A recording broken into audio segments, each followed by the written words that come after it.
parte de la política energética nacional, tenía que dar ustedes, no sé si todos son argentinos, pero saben que la economía en Argentina es bastante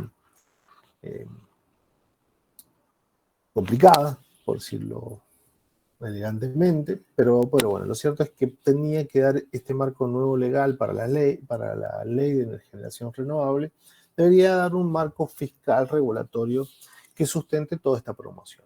En ese sentido, o con el objetivo, mejor dicho, de diversificar los recursos renovables en Argentina, que vaya sea de paso, para el año en que sale esta ley, había muy poca generación renovable en la matriz energética nacional. Pero bueno, en ese sentido, esta ley propone, a partir de aportes del Tesoro y nacional, digo, el ANSES y organismos multilaterales, propone dar un marco para el financiamiento en la fuente fiduciaria de, ¿cómo se llama?, de energía renovable. Se llama FODER. Este marco propone dos tipos de cuenta, una cuenta de financiamiento y una cuenta de garantía. Principalmente la cuenta de financiamiento era un préstamo a los inversores que estaban enfocados en el largo plazo, en aportes principalmente al capital, y bonificación de las tasas, básicamente para la construcción o garantías que se requieren para este tipo de proyectos.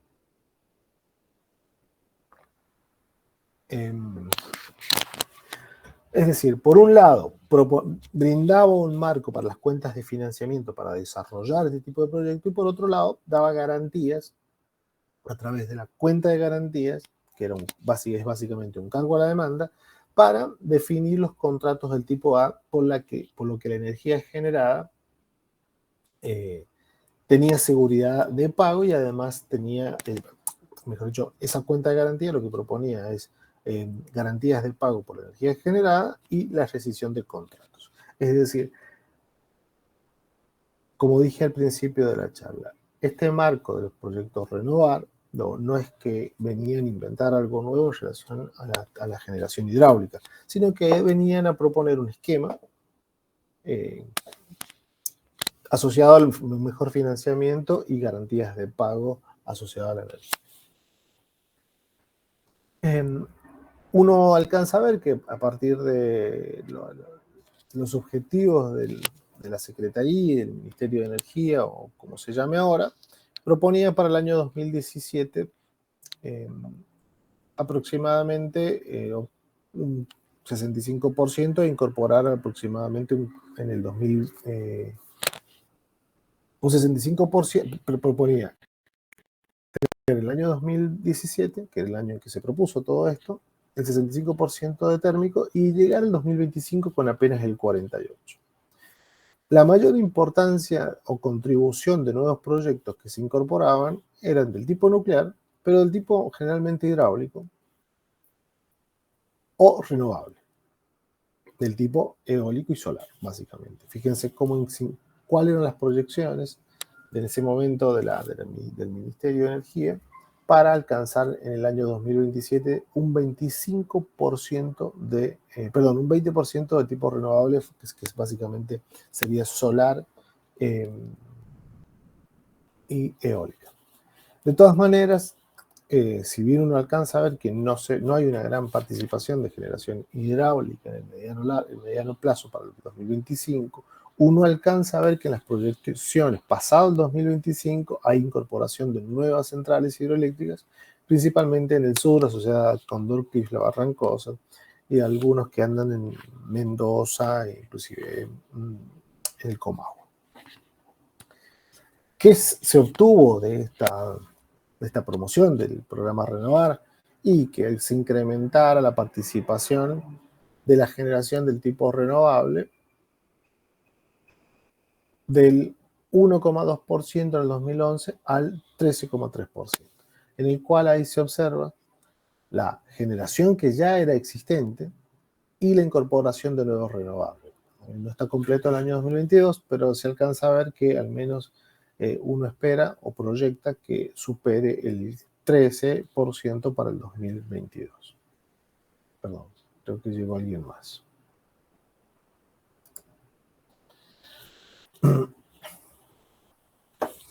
Bien. ¿En qué consiste este renovar? En la obligación de esas metas definidas en la ley, que el 100% están obligados por ley a contratar parte de su matriz energética el tipo renovable. Y ahí aparecen dos tipos de compra o cómo uno debería comprar o acceder a esta generación del tipo renovable. Es la famosa compra conjunta que determinó Camesa o la compra que es del tipo mercado térmico. La compra conjunta está enfocada básicamente en usuarios regulados, de los cuales no tienen capacidad de salir a comprar, pero son contratos administrados por Camesa, que el objetivo es abastecer su 100% de la demanda eh, eh, para usuarios menores a 300 kilovatios o aquellos usuarios que no ejerzan la salida. ¿Por qué? Porque originalmente el usuario que era mayor a 300 kilovatios tenía la obligación de ir al mercado térmico, pero si no lo ejercía tenía la potestad de hacer la compra conjunta. La compra conjunta no era otra cosa que eran contratos administrados por Camesa, de proyectos licitados por Camesa, para abastecer esa componente renovable del sector regular. Mientras que los usuarios de mayor a 300 kilovatios tienen la capacidad de salir a contratar esa generación del tipo renovable. Obviamente, si no cumplía esas metas, tenía penalidades, básicamente. Pero bueno, como ustedes saben, que darle capacidad a Camesa para salir a contratar su componente de generación renovable tiene un precio diferente a uno a salir a contratar su componente de generación renovable, porque el respaldo, las garantías asociadas a este abastecimiento son diferentes. En ese sentido, el desarrollo del primer renovar, que fue adjudicado, se adjudicaron aproximadamente 29 proyectos, de los cuales pequeños aprovechamientos hidráulicos solamente fueron 5, y en términos de megavatios solamente representaban 11 de 1.143 de ese renovar 1. Fíjense que los precios adjudicados son de $105 por megavatio. Digo esto porque después nos vamos a preguntar cuánto cuesta hacer o cuánto cuesta instalar un otro tipo de proyecto. En este caso son $105 por megavatio hora, mientras que los eólicos y los solares estaban rondando los 59 y $60 por megavatio hora. Los 5 proyectos de pequeños aprovechamientos hidráulicos son principalmente en Río Negro y en Mendoza. El segundo renovar tiene otras características, ya un mercado mucho más maduro, pero bueno, lo cierto es que los aprovechamientos hidráulicos o pequeños aprovechamientos hidráulicos, como así lo clasifica la ley, alcanza más o menos 20 megas, y el precio ponderado por proyecto, dólares por megavatio hora generado, está pactado en 98, es decir, prácticamente entre 5 y 6 dólares menos por megavatio hora generado a partir de estos proyectos. En este caso, los proyectos que se incluyeron son proyectos de Mendoza, Córdoba, uno de San Juan, y Mendoza nuevamente sigue siendo la provincia que más motiva este tipo de aprovechamiento a pequeña escala. Finalmente, Renovar 3, que entiendo que no se adjudicó y pasó un poco a la historia todo esto, pero bueno, los objetivos de pequeños aprovechamientos hidráulicos eran entre una potencia mínima de 0,3 y 10, con ciertas probabilidades de excedencia, pero bueno, entiendo que ninguno de esos compromisos llegó a buen puerto. En cuanto a este Renovar 3, preveían un precio ponderado de $103, es decir, en ese caso ya se incrementó, y una potencia de 738 megavatios. Lo cierto es que entiendo que esto no concluyó las versiones de Renovar 3, es decir, se propusieron, se presentaron a licitación con estos precios ponderados por dólares por megavatio hora, pero no fueron adjudicados. Es decir, en resumen, lo renovables entre el 1 y el 1.5, que es una versión intermedia, mejoradora respecto del 1, y finalmente el 2, hay una potencia instalada asociada a proyectos hidroeléctricos de 32 megas, principalmente en San Juan, Mendoza, como vimos en la lista, en Córdoba y Río Negro. Y todos los precios, fíjense que están entre 89 y 105 dólares por megavatio hora.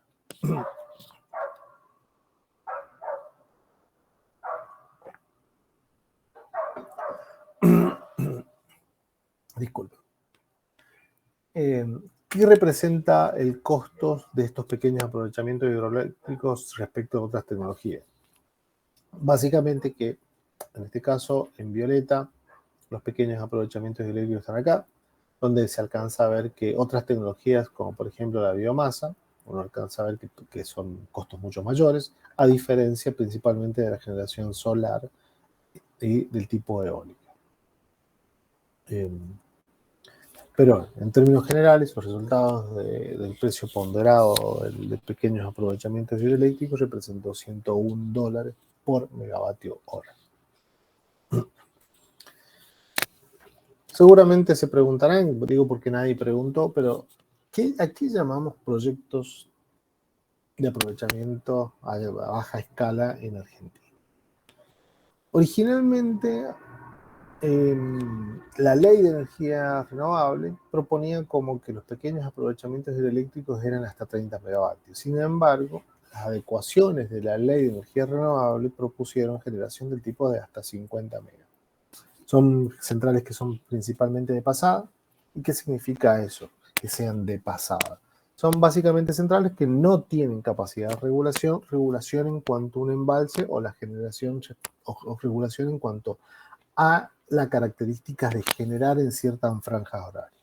Y generalmente este tipo de centrales no son controlables. Es decir, yo no puedo guardar embalse de una semana para otro, básicamente porque los embalses no tienen capacidad de acumular. Por eso se consideran no controlables.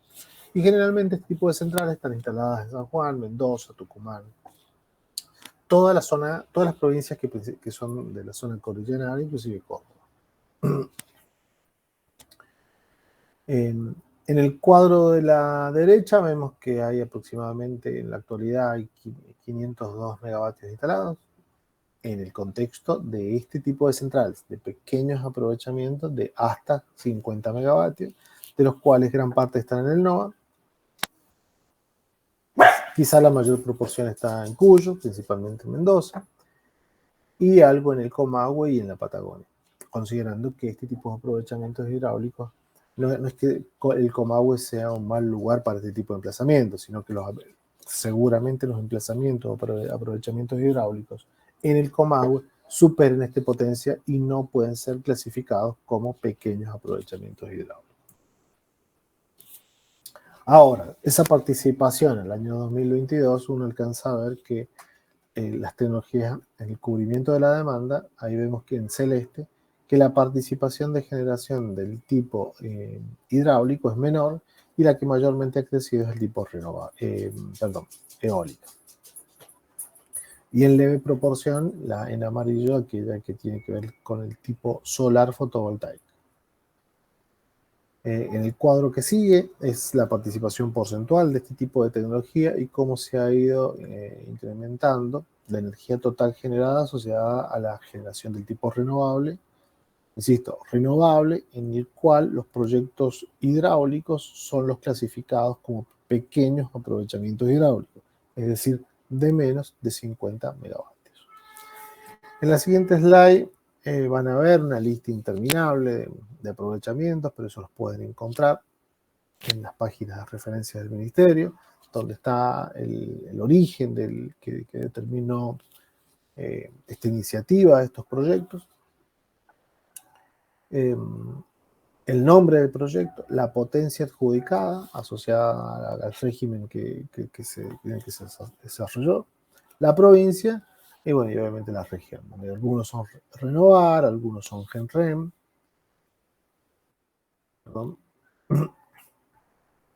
Pero bueno, esta lista continúa. O sea, ustedes pueden seguir mirando todo este tipo de proyectos en la información en Internet, básicamente. Finalmente, ¿qué impulsa todo este resurgimiento hidroeléctrico?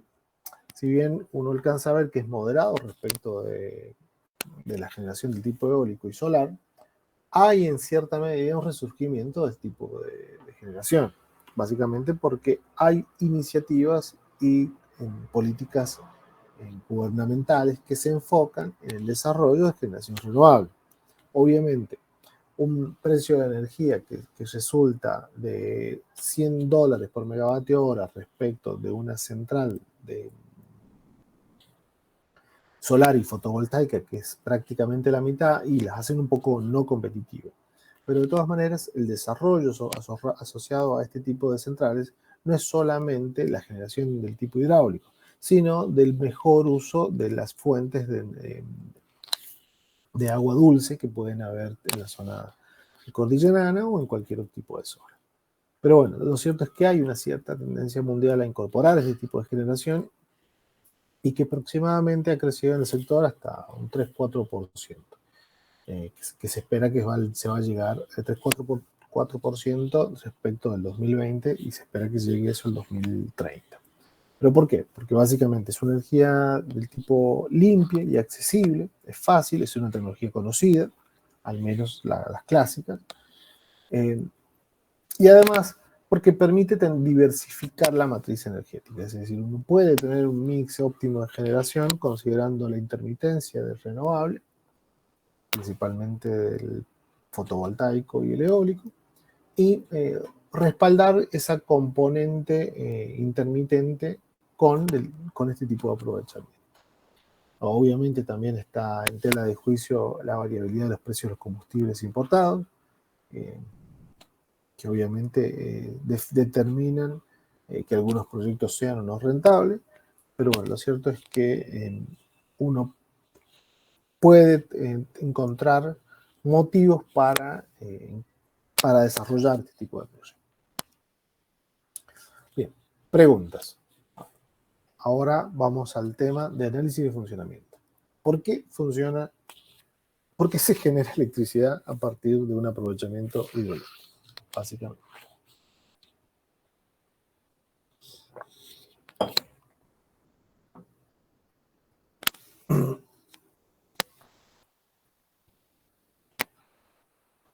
Cuando uno ve un proyecto hidroeléctrico en el cual hay un embalse, hay una presa, hay una tubería forzada, hay una casa de máquinas y un canal de adducción, un canal de salida de esos líquidos turbinados.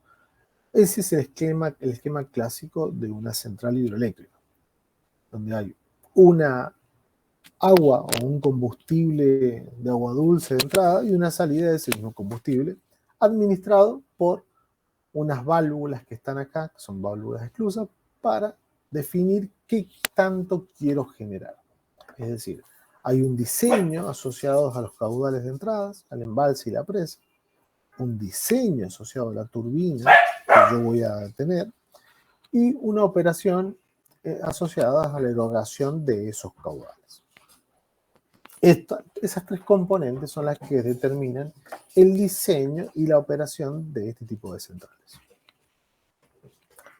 Nosotros, acá, en las próximas diapositivas, nos vamos a centrar mucho en esta componente de turbina, del diseño de la turbina de la central. Bueno, sin ánimo de molestarlos, voy a presentarles un par de fórmulas. Algunos se pueden sentir cómodos, otros no, pero lo que me importa es que entiendan el concepto, de los conceptos básicos de la hidrodinámica, que son los que determinan todas estas componentes de cómo se construye la generación hidráulica en un proyecto.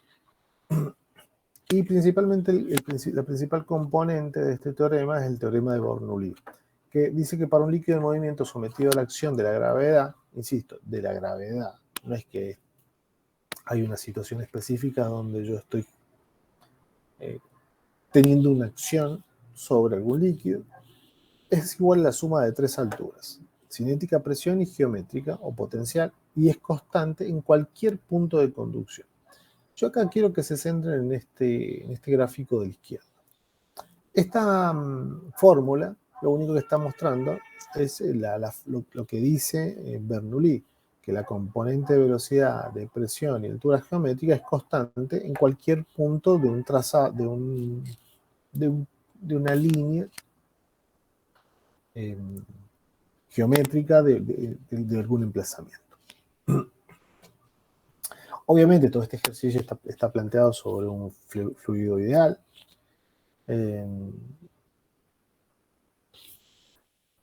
Y donde hay flujos del tipo o corrientes del tipo laminar.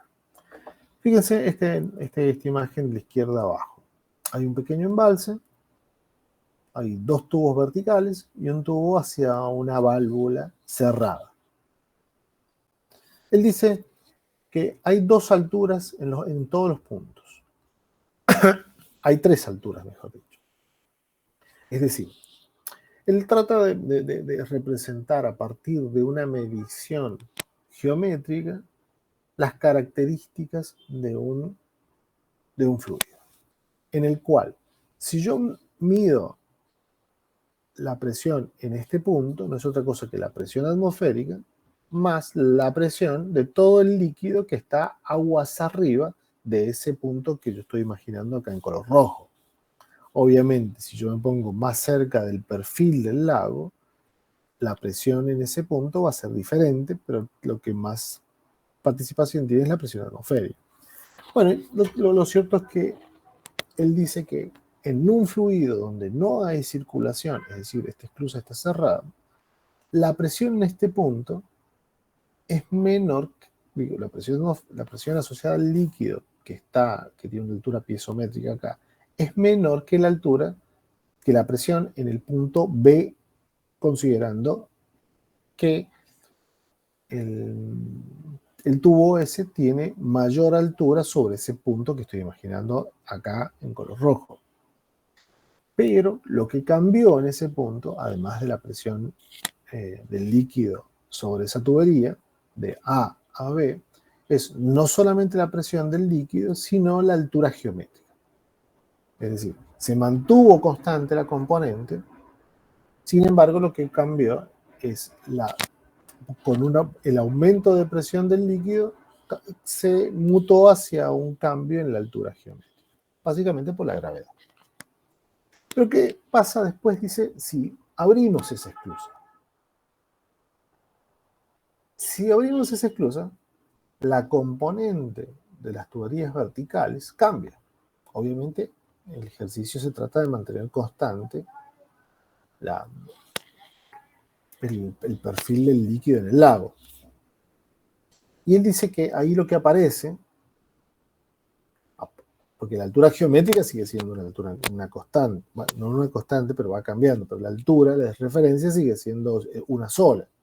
Y la presión es la altura de la presión del líquido, en los puntos en que yo voy cambiando. Pero ¿qué pasa en donde ese líquido baja respecto del punto original? Y él dice, bueno, lo que pasa acá es que la altura geométrica cambió, la presión cambió, pero la nueva componente que apareció acá es una velocidad, que es básicamente la velocidad del líquido. Pero estrictamente lo que él plantea es que eso es una altura del tipo geométrica, mejor dicho, cinética, que es función de la velocidad al cuadrado sobre 2 veces la gravedad. Mientras que la altura de presión, que también cambió, es otra cosa que la presión divide en la densidad por la gravedad. Y después plantea la altura en el cambio de la altura geométrica, que va cambiando desde este punto hasta este punto. Es decir, él, a través del movimiento de fluidos, transforma un montón de variables en alturas básicamente, medidas en metros o en alguna unidad de distancia. Pero ahora, bueno, hasta ahí todo bien, muy interesante lo que dijo Bernoulli, pero ahora ¿cómo hacemos para transformar eso en una unidad que nos permita entender a todos cuál es la energía o potencia que se transforma ahí?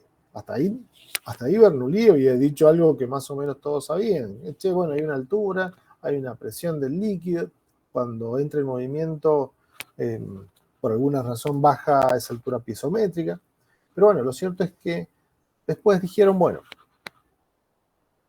todo eso es un trabajo que está realizando alguien, que básicamente es la energía que alguien hace, que es básicamente el trabajo entre dos puntos, entre el punto A y B en la gráfica anterior, no es otra cosa que la masa por la gravedad por la diferencia de ese desplazamiento. Pero ahora, si ese trabajo en el tiempo, el límite lo llevamos tendiente a cero, donde el trabajo no es otra cosa que la misma masa por la gravedad por la diferencia de altura, acá representada como h, donde la masa por la gravedad no es otra cosa que la densidad por el volumen de ese líquido que estamos analizando, obtenemos finalmente que la potencia, insisto, cuando el tiempo tiende a cero, recordemos que el trabajo, que es la energía, no es otra cosa que la potencia en el tiempo, por eso acá es el tiempo tendiente a cero. No es otra cosa que la altura. Bueno, y el volumen, si uno hace las conversiones de estas unidades, donde la altura, la densidad, el rendimiento son constantes y saca el límite del volumen en un tiempo tendiendo a cero, no es otra cosa que el caudal. Recuerden que el caudal se mide en metros cúbicos por segundo, es decir, qué cantidad de volumen pasó por segundo por un lugar. No es otra cosa que con este tipo de ecuaciones uno logra entender qué es lo que es la potencia o qué es lo que es la energía si a esto le agregamos el tiempo. Pero bueno, lo cierto es que es importante entre la combinación de la teoría de conservación de Bernoulli y el trabajo desarrollado por una pequeña partícula entre llegar a un punto a otro punto, se obtiene la potencia que se tiene asociada a ese desplazamiento. Y esto no es un dato menor porque determina dos variables que son muy importantes en el desarrollo de los aprovechamientos hidroeléctricos. Uno es la altura y otro es el caudal. Estas dos variables, que son una densidad, es una densidad constante y en función del líquido, obviamente en el agua es cercano a 1, y el rendimiento asociado al aprovechamiento. Después hay miles de variantes de rendimientos, pero estos son constantes que nosotros vamos a tener en el desarrollo de la forma. Pero si hay algo importante o cuando alguien les pregunte a ustedes cuál es la potencia hidráulica, y no tienen más que decir que está en función de la altura y del caudal.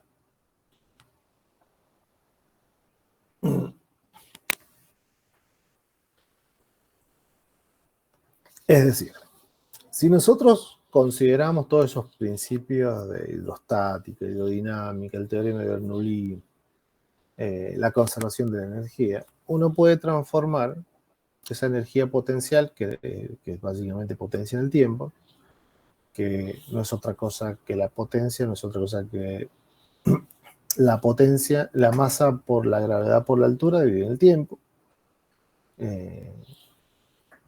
Bueno, no quiero repetir las cosas, pero es importante saber que la potencia no es otra cosa que el caudal por la densidad, por la gravedad, por la altura. Es decir, acá es otra forma de llegar a las fórmulas principales, pero no nos tenemos que dejar de olvidar que las principales componentes en un aprovechamiento hidroeléctrico son la altura del aprovechamiento y el caudal útil del aprovechamiento. Recuerden que los caudales no siempre están enfocados en el aprovechamiento energético. Pueden tener fines secundarios como el turismo, como el aprovechamiento de aguas dulces o lo que corresponda. Dicho esta potencia, aparecen otros tipos de potencias involucradas en el aprovechamiento hidráulico. Una, la potencia mecánica, donde nuevamente se tiene el caudal visto en esta gráfica. Yo tengo un embalse a la izquierda, tengo una tubería forzada y tengo una turbina. Y tengo la salida o restitución de los caudales luego de turbina.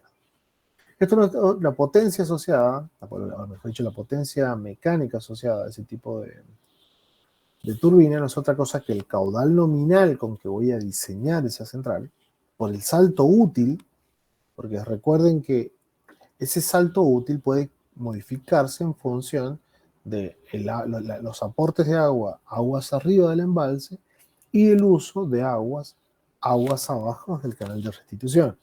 Porque obviamente esto puede bajar en metros sobre el nivel del mar y también puede bajar el uso del río aguas abajo. Uno puede definir también la potencia máxima, como el caudal en función del caudal máximo turbinado y esa altura, otra altura útil, y la potencia aparente del generador, porque recuerden que una vez que pasó todo el líquido, movió unos álabes asociados a la turbina, movió un eje, y de repente todo ese eje se movió en un generador en toda esta zona, hay toda una serie de rendimientos adicionales, entre que las moléculas de agua movieron esa turbina y se transformaron en potencia eléctrica en el generador de la casa de máquinas. Y bueno, y obviamente aparecen miles de rendimientos de turbina, del acoplamiento e inclusive del generador.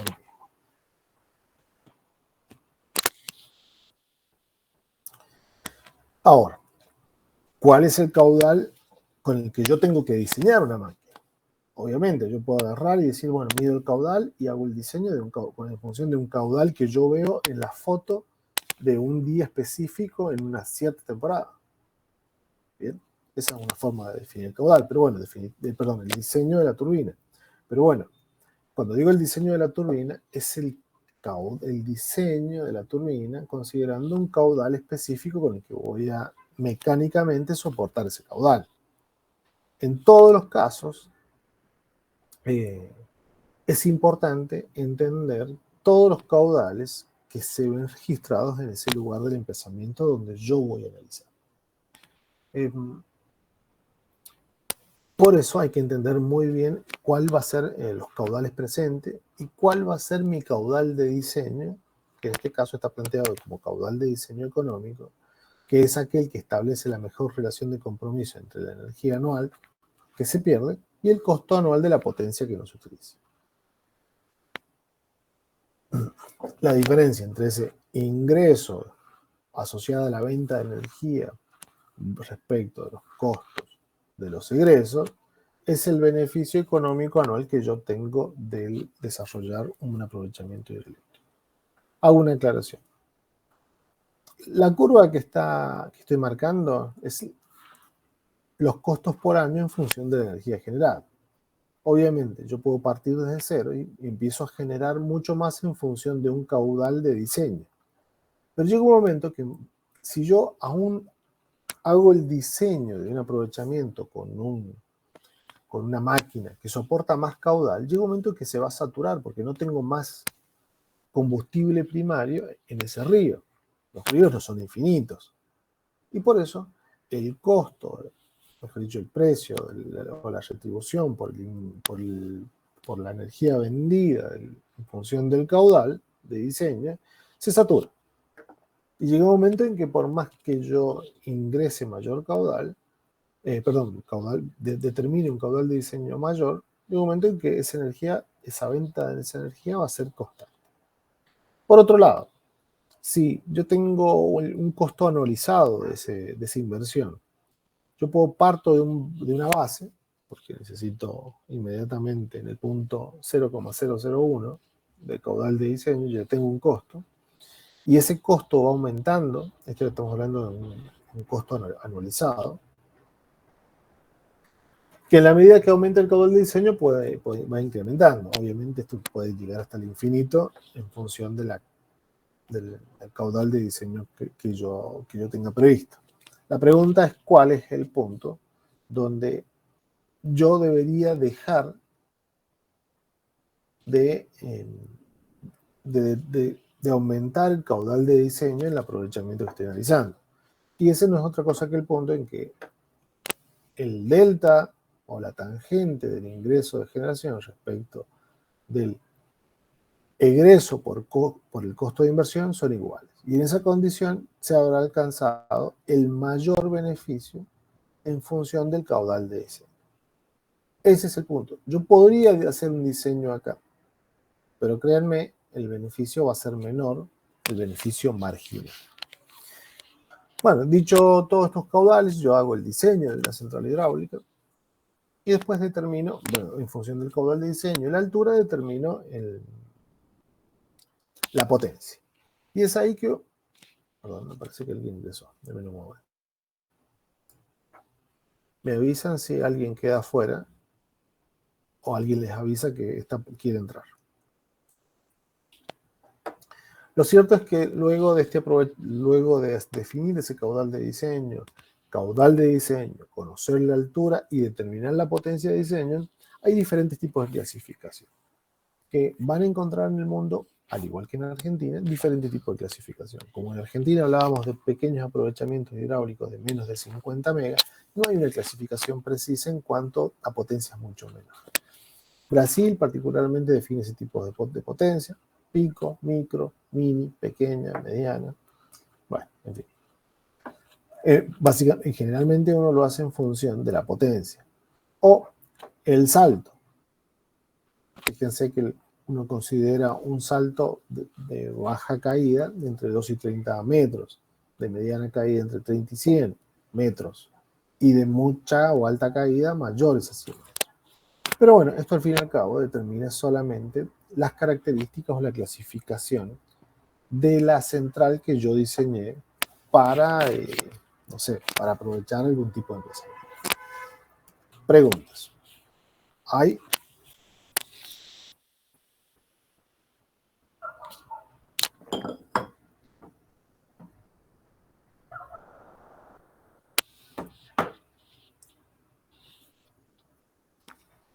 Lo siento un poco mudos.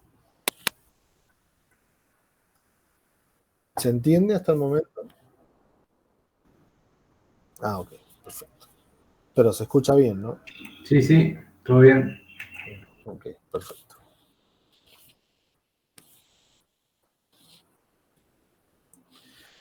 Bueno, a ver. Recién, bueno, hablamos de cuáles son las principales variables asociadas a los proyectos eléctricos, el caudal y la altura. Pero todavía no hablamos de cuáles son los tipos de turbinas clásicas que andan dando vuelta en el sector. Hago esta aclaración porque, como les dije también al principio, hay mucho conocimiento en el tema de aprovechamientos hidroeléctricos. Y se ha llegado a que hay quizá tres tipos de turbinas: Francis, Kaplan y Pelton. El bulbo es una especie, una subvariante de la Kaplan, que son las clásicas en el diseño de ese tipo de turbinas. Obviamente hay, como también les dije, hay otros tipos de aprovechamientos pilotos, que son unimotriz, mareomotriz y flujo marino. Hay alguna otra cosa rara, pero definitivamente son muy complicadas. Las tecnologías existentes son de reacción y acción, donde las Pelton no es otra cosa que un rodete, donde hay unas inyecciones específicamente del agua que quiero turbinar. Son del tipo de acción. Las Francis, que también son de eje vertical principalmente, ya vamos a ver un detalle de una Francis. Y el eje principal no tiene álabes, sino que tiene un distribuidor, básicamente. Ya lo vamos a ver en la imagen a continuación. Y las Kaplan, que sí tienen unos álabes, tienen una especie de ojiva, son eje vertical, y ahí aparece las bulbo, que es una subvariante de la Kaplan, como mencionaba recién, donde el eje es horizontal y la principal variante, pero estrictamente tiene nuevamente la ojiva, la salida del eje, con esos álabes que son gestionables. Las turbinas de acción y reacción no es un caso específico es esta Kaplan. Está Kaplan, que es la que yo decía, eje vertical con unos álabes, permiten, a partir del flujo y la reacción, obtener generación de energía eléctrica. Mientras que las del tipo Pelton, que son este rodete con una inyección del flujo, no es otra cosa que una turbina del tipo de acción. Mientras que las turbinas del tipo Francis, que es lo que yo les decía, que son los álabes con un distribuidor, que eso le permite dar tangencialmente o atacar tangencialmente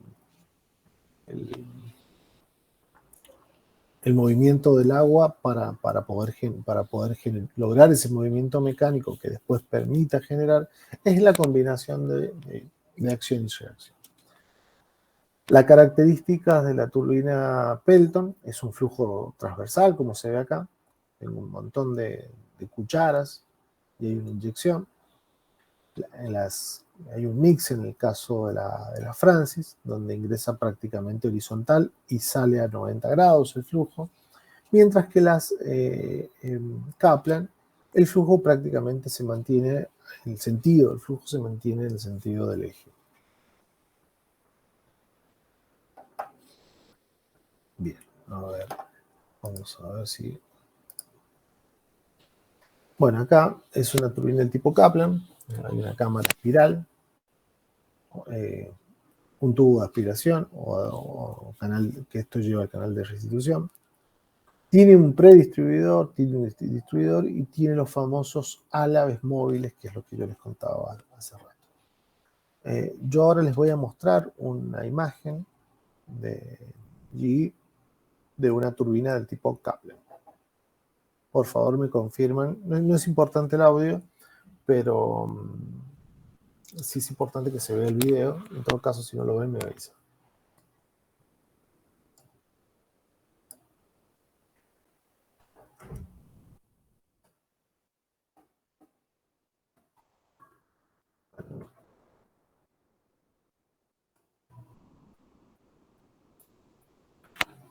Bueno, esa es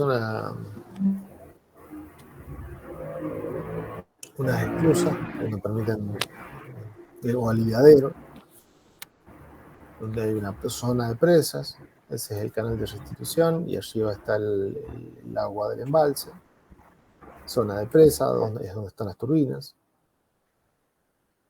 Donde ahí la imagen muestra cómo el líquido, luego de pasar por ese predistribuidor, ingresa a los álabes de la turbina Kaplan y luego sale a través de las rejillas a la restitución de la central. Ese es el flujo del líquido en una turbina Kaplan. Eso mueve principalmente un eje. Ese eje genera un movimiento sobre un generador, que el generador no es otra cosa que de un montón de arrollamientos con imanes que permiten, a partir de las leyes de la electricidad, generar energía eléctrica. Ahí están los imanes.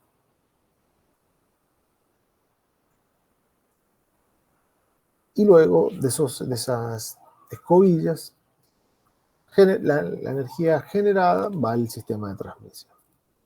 Pero ese estrictamente es el funcionamiento clásico de una turbina Kaplan, para entender esquemáticamente qué pasa.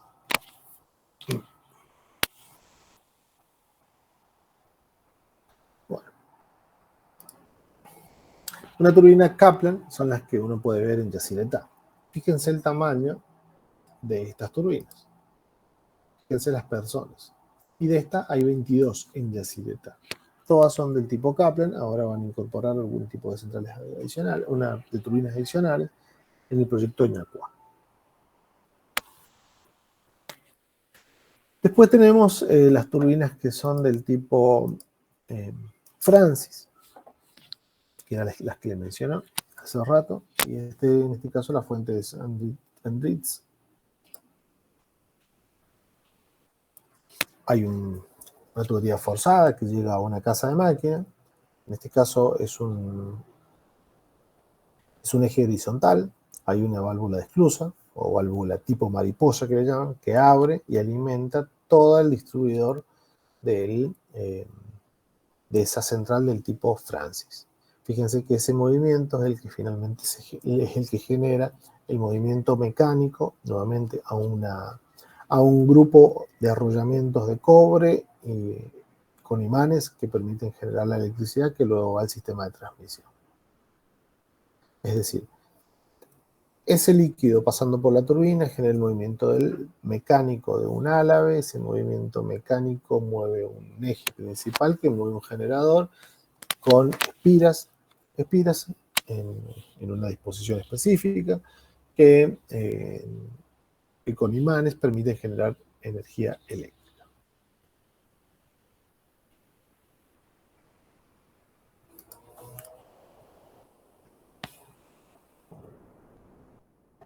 Bueno, ahí muestro más o menos lo que es un distribuidor y los famosos, no álabes, sino distribuidor de una turbina del tipo Francis. Este es el caso de Macagua, que las hizo INSA. Y ahora el funcionamiento de una turbina del tipo Pelton. También nuevamente una tubería forzada que sirve para encauzar el líquido que nosotros queremos turbinar. Va a una casa de máquinas. Fíjense que la casa de máquinas generalmente está emplazada lejos con ánimo de generar ese salto o esa altura que nos favorecen la potencia. Bueno, otra vez una válvula del tipo mariposa que alimenta las inyecciones de 3 agujas. Esas agujas no hacen otra cosa que inyectar a ese rodete el líquido que viene de esa tubería forzada, que es equivalente a lo que nosotros conocíamos como los molinos de agua. Y al igual que en el caso anterior, mueve un eje. El eje mueve unas espiras que están dentro de unos imanes y electricidad.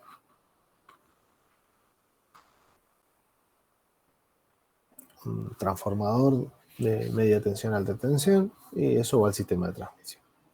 Eso esquemáticamente son las 3 tipos de turbinas principales: Francis, Kaplan y Pelton.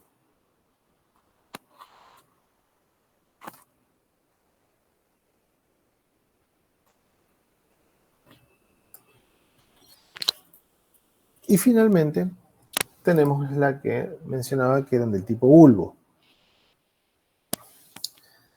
donde generalmente estas son emplazadas sobre canales. Fíjense que esa casa de máquinas está emplazada sobre un canal básicamente de riego hídrico y se encuentra de izquierda a derecha en la dirección de los líquidos de ese canal.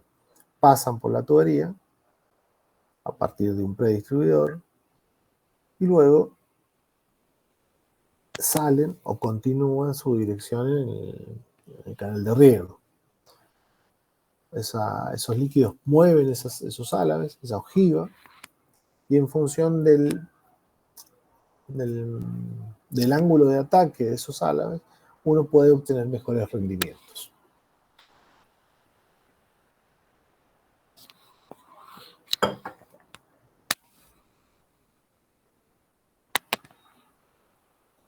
Hay toda la tecnología asociada para mover ese predistribuidor. Seguramente también toda la tecnología para mover los álabes, para controlar todo el ángulo de ataque de los álabes.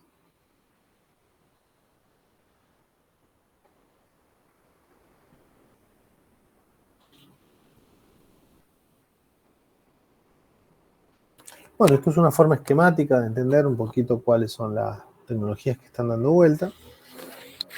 Obviamente hay diferentes tipos de turbina, y estas turbinas se definen en función del caudal y la altura. Es decir, ¿qué tipo de turbina tengo que incorporar yo a mi aprovechamiento en función del caudal y la altura? Y ahí se definen 3 tipos de áreas. Si nosotros tenemos el caudal, el eje X, el eje y la altura, se definen 3 áreas. Una, la que define el área acá que está marcada en verde, que determina el área en la que es preponderante el caudal y no la altura. Otra, la zona acá en rojo, donde lo que es preponderante es la altura y no el caudal. Y otra zona intermedia que es caudal-altura y caudal-altura. O que mejor dicho considera ambas variables con el mismo compromiso. Si yo por alguna razón tengo gran altura y bajo caudal, yo voy a elegir una turbina Pelton. Si por el contrario tengo poca altura y bajo caudal, voy a optar entre la tecnología bulbo y la tecnología Kaplan. Esto es lo que pasa en los canales de riego. En los canales de riego no hay un salto específico, pero sí generalmente hay caudales importantes. Y después, entre medios, están las Francis. Pero bueno, todo esto lleva a un análisis técnico específico. Y obviamente, en función de los caudales y los tipos de turbina, yo voy a obtener diferentes tipos de rendimientos en todo el espectro del caudal de diseño de la turbina. Es como cualquier auto. Por ejemplo, si yo veo la Francis, la curva de la Francis, que es la curva 2, yo veo que el rendimiento de la Francis principalmente aparece por arriba del 70%, obtiene un 70% de rendimiento para caudales de aproximadamente el 40% del diseño. Sin embargo, una Pelton eso lo obtiene al 10% de su rendimiento y lo obtiene de forma prácticamente continua. Arriba del 80%, tiene un rendimiento de arriba del 80% en la medida que el caudal pase del 10% al 100%. Eso determina la calidad de rendimiento de una tipo Pelton. Pero bueno, la tipo Pelton también se necesita alturas muy importantes. Y acá aparecen las tecnologías que están dando vuelta. Una, la undimotriz o la reducción a olas, donde se concentran básicamente en la captación de energía cinética contenida en el movimiento de olas. Esto no es otra cosa que unas vigoritas que tienen un emplazamiento, están ubicadas de forma superficial sobre algunos lagos y aprovechan el movimiento vertical de las olas. Ese movimiento vertical genera presión a través de unos motores hidráulicos y eso es lo que finalmente esos motores hacen mover nuevamente unas espiras y esas espiras con imanes permiten generar energía eléctrica. Otra son las undimotriz, que son del tipo Webtos, y en este caso son dos ejes conectados en B con un montón de este tipo de motores que tienen un movimiento giratorio que se mueven todos en función de la ubicación y el ángulo de ataque de este eje. Es decir, si esto está más cerrado, tienen menos movimiento. Si está más abierto, le permite tener un mejor ángulo de ataque al movimiento del tipo undimotriz. Después tenemos la mareomotriz. Esta es súper conocida porque hay muchas más precisiones del estado de la marea, cuando aplica y cuando hay marea alta y cuando hay marea baja. Pero bueno, en términos... Y en este caso también es una tecnología súper conocida, porque acá es posible utilizar tecnología tipo bulbo para tanto el momento en que yo tengo marea alta y necesito llenar ese dique de orilla, y después turbinar en el momento que la marea esté baja del lado del mar o lo que corresponde. Obviamente es una forma inteligente de utilizar la turbina del tipo bulbo en función de la marea si está alta o baja. Y otras que no son otra cosa que las corrientes marinas, que no es otra cosa que poner un molino eólico en las corrientes marinas. Y como se ve, en función del cómo uno encauce el río o el mar acá, obviamente un mar uno no lo pueden causar, pero sí un río, puede poner este tipo de, utilizar estos aerogeneradores con la energía cinética que le puede brindar el movimiento del líquido en un río principalmente. Bueno. Les propongo hacer una pausa. Sí. Les propongo hacer una pausa. De acuerdo. De acuerdo. Primero, obviamente, si hay preguntas, estoy abierto a preguntas y consultas, pero bueno, creo que podemos hacer una breve pausa de 10 minutos y nos incorporamos nuevamente. Yo obviamente voy a dejar abierta la sesión. Voy a poner el mute el micrófono nada más, pero en todo caso me avisan si quieren hacer alguna consulta o habilitar el chat, lo que ustedes crean conveniente. ¿Les parece? Perfecto.